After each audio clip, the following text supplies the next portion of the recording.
Arrivée de monsieur le gouverneur de la région de Thiès, en compagnie à la présidence de la République du Sénégal, monsieur le président du conseil départemental de Mbour, Saliou Samb, les membres du conseil départemental avec droiture, abnégation et humilité, la grande commission que j'avais eu l'honneur de désigner ici et les sous-préfets du département de Mbour. Madame le sous-préfet,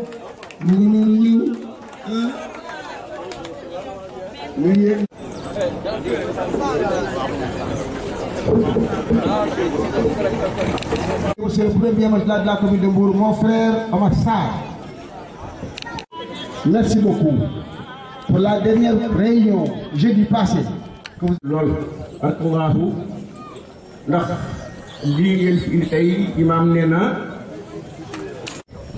ndax barakallahu ku ne xam na ni ñëpp doomu aadama lañ ak awa booba sawar moom àjjana rek leen dëkkal waaye daf leen ni nag lu leen neex def leen lu leen neex leen. Monsieur le président du conseil départemental de Mbour, messieurs les maires, mesdames, messieurs les chefs de services régionaux et départementaux, mesdames et messieurs les autorités religieuses et coutumières, mesdames, messieurs, honorables invités, chère population de Sandiara. La commune de Sandiara s'honore du choix qui lui est fait cette année d'abriter la célébration de la journée de l'arbre ce 5 août 2018. Cela traduit, à n'en point douter, la reconnaissance de ses efforts dans le reboisement et la préservation de l'environnement depuis maintenant plusieurs années.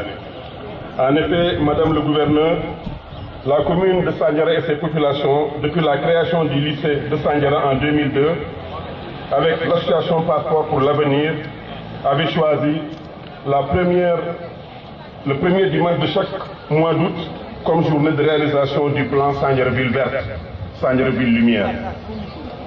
Cela se traduit par la plantation d'arbres au niveau des écoles, des places publiques, des axes routiers. Ces résultats sont palpables au niveau du lycée, ces résultats sont palpables dans toute la ville de Sandiara. Monsieur le préfet, la cérémonie qui nous réunit aujourd'hui nous encourage à préserver dans cette voie.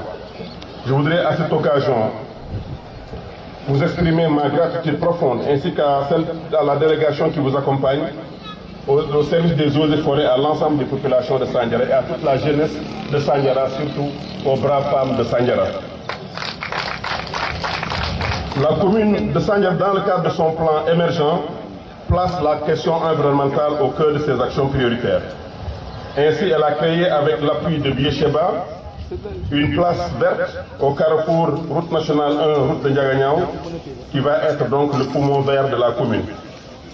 Dans le cadre également de cette future, la commune envisage un projet d'aménagement forestier à l'intérieur du village même de Sandiara. La commune a également un projet, un village, un bois vert, un village, une zone agro-silvopastorale également qu'elle veut mettre en œuvre avec le service des eaux et forêts de Mbour. Dans le cadre de son plan d'urbanisation de détail, la commune prévoit de réserver aux éleveurs des aires de pâturage, 6 au total, avec des infrastructures nécessaires, comme les forages, comme les clôtures et comme un service de surveillance des eaux et forêts et un service de surveillance de l'élevage. Aussi, les projets comme le lycée technique professionnel de Sandiara, la zone industrielle, les HLM et j'en passe, sont de futurs réceptacles de beaux jardins forestiers qui feront définitivement de Sandiara une ville verte et clean. Il s'ajoute le soin aussi apporté à la propreté grâce à un dispositif de nettoiement, un camion de transport des ordures et un dépotoir sont aujourd'hui disponibles. C'est pour cette raison que Sandiara a gagné en 2014 le prix de la ville la plus propre du pays. C'est dire, Madame le gouverneur, que Sandiara s'efforce sans relâche de réunir les éléments du puzzle qui feront d'elle une commune green and clean. Green, clean par la propreté, clean par l'honnêteté, clean par la lutte contre la corruption et green par sa verdoyance. Nos efforts en matière de développement économique et social, Madame le gouverneur, et environnemental s'inscrivent en ligne droite du PSE élaboré par le président Macky Sall et constituent notre contribution à la matérialisation de cette politique. Que le président Macky Sall soit remercier au passage pour ses multiples actions en faveur de Sandiara, dont ce lycée technique d'un investissement de 8 milliards de francs. Permettez-moi, Madame le gouverneur, puisque c'est votre premier séjour à Sandiara, de vous faire juste un bilan à mi-parcours de la territorialisation des politiques publiques du PSE, dénommé ici Plan Sandiara émergent. Après un diagnostic rigoureux de notre société, au niveau économique, social, environnemental, nous avons identifié 12 projets qui sont aujourd'hui entièrement ou partiellement réalisés.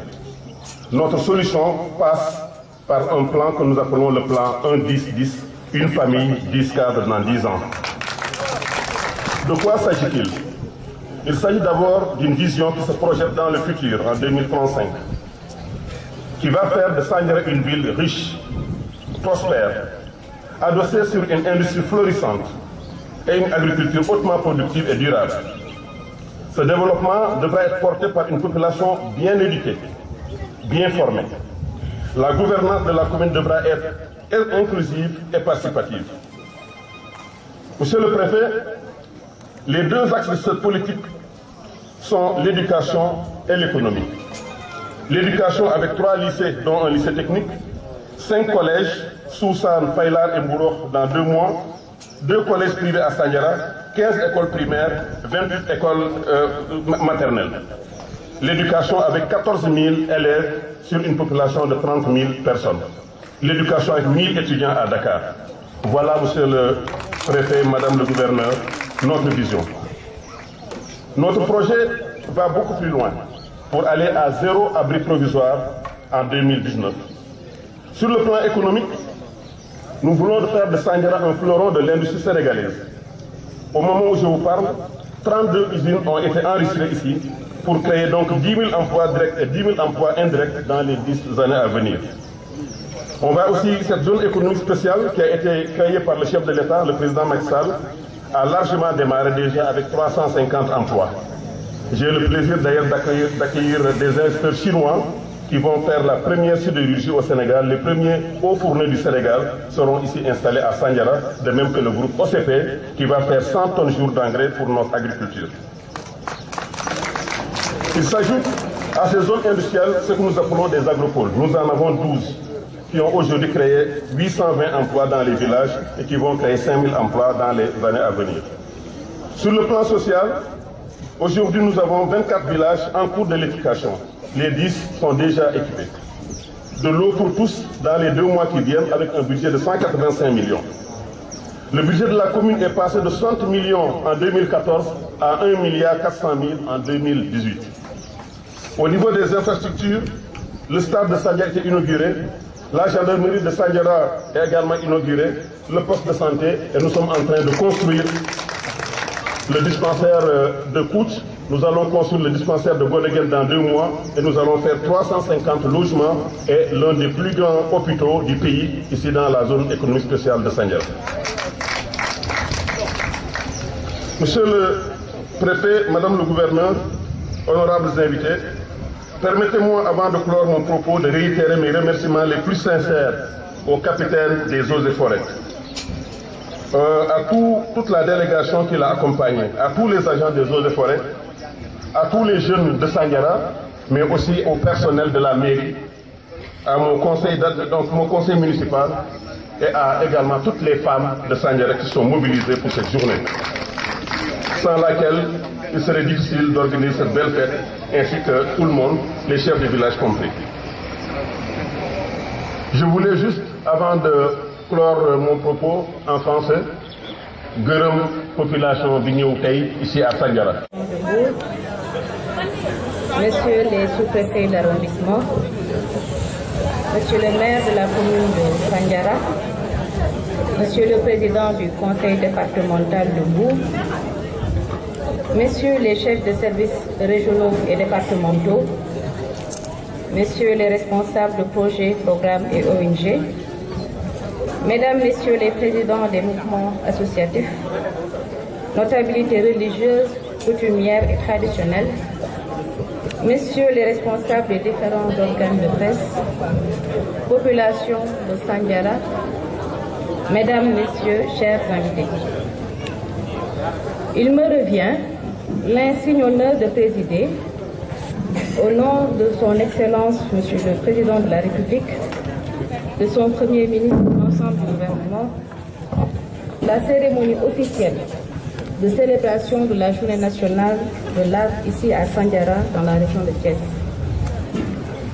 Cette manifestation, comme vient de le rappeler le chef de l'inspection régionale des eaux et forêts, est inscrite depuis 35 ans dans l'agenda institutionnel de notre pays. Elle est aussi un prétexte, une occasion privilégiée pour sensibiliser les populations sur la nécessité de développer les activités de reboisement.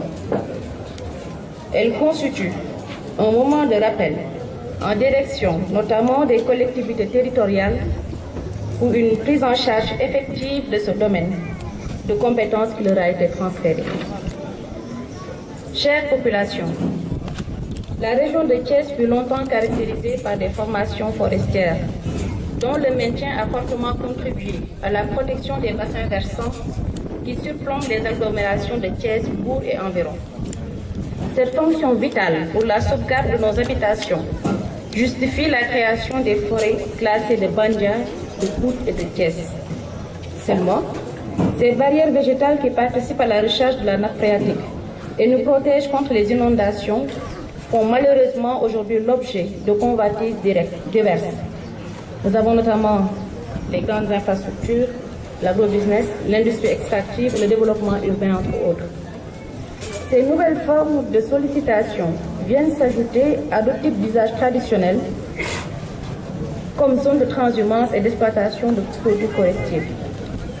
Toute cette pression exercée sur les ressources forestières de la région pose la problématique de la gestion des espaces boisés en milieu périurbain et constitue une menace réelle sur notre cadre de vie. En effet, entre l'objectif vital de conservation de la biodiversité et la nécessité de satisfaire les besoins quotidiens des populations, il nous faut trouver le juste milieu. C'est pourquoi, Mesdames, Messieurs les élus locaux, l'accroissement exponentiel des villes et des banlieues appelle votre engagement pour une meilleure articulation entre les plans locaux de développement et les objectifs de l'État en matière de préservation de l'environnement. Il est important, en effet, que les plans d'urbanisme de détail intègrent l'impérieuse nécessité de préserver les massifs forestiers qui jouxtent nos habitations car ils assurent la bonne qualité de notre cadre de vie. C'est d'ailleurs tout le sens qu'il faut donner au thème de cette année, l'arbre en milieu urbain et périurbain. La terre et les ressources qui s'y trouvent ne nous appartiennent pas. Nous l'empruntons aux générations futures.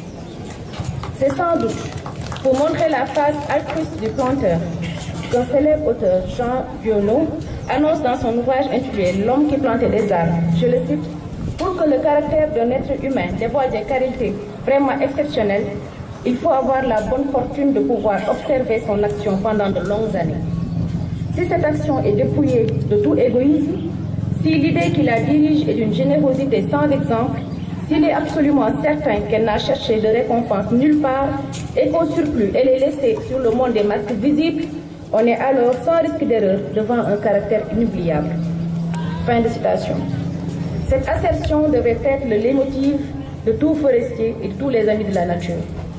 Par ailleurs, Monsieur le Président de la République a inscrit le Sénégal sur une nouvelle trajectoire de développement durable pour permettre de stimuler davantage tout le potentiel de croissance, de créativité et l'initiative entrepreneuriale pour satisfaire la forte aspiration des populations à un mieux-être en Sénégal émergent.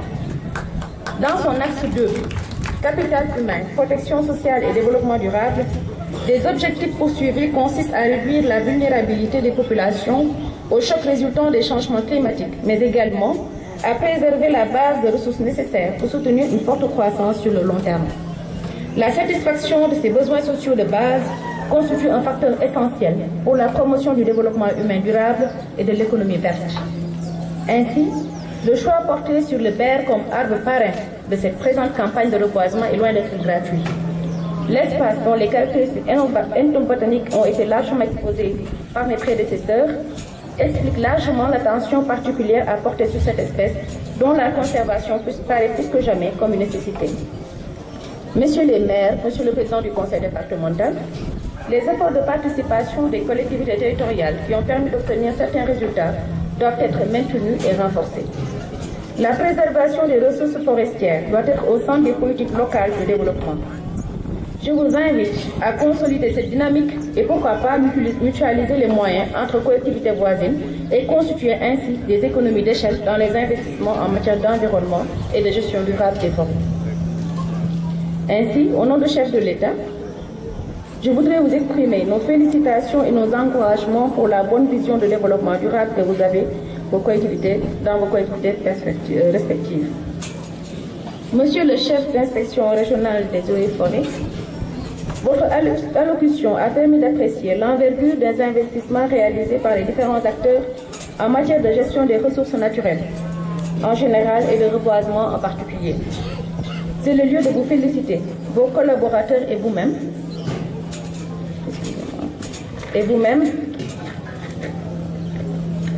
pour votre engagement. Vous avez parfaitement compris votre mission d'appui conseil, indispensable pour que les populations et les collectivités territoriales jouent pleinement leur rôle dans la conservation des écosystèmes. Honorables invités, la volonté de l'État a été de tout temps concrétisée grâce à l'appui constant et multiforme de certains bailleurs de fonds. Ainsi, vous me permettrez de remercier tous ces partenaires qui accompagnent notre région dans la protection de l'environnement et la gestion durable des ressources forestières. Chère population, je ne saurais terminer mon propos sans louer la clairvoyance et l'engagement sans faille de Monsieur le maire de Sandiara, du président du conseil départemental de Mbour et leur équipe qui ont fait de cette manifestation une réussite totale. J'associe à cette marque Monsieur le préfet du département de Mbour et l'ensemble de ses collaborateurs. C'est donc en vous conviant à une participation massive et active aux actions de reboisement que je vous exhorterai à concilier urbanisation et gestion des espaces boisés en milieu urbain et périurbain.